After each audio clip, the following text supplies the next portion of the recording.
الله خالق كل شيء وهو على كل شيء وكيل. له مقاليد السماوات والأرض والذين كفروا بآيات الله أولئك هم الخاسرون. الله خالق كل شيء وهو على كل شيء وكيل.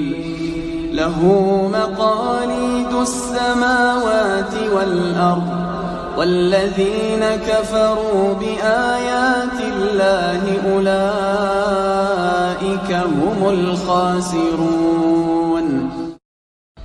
الله خالق كل شيء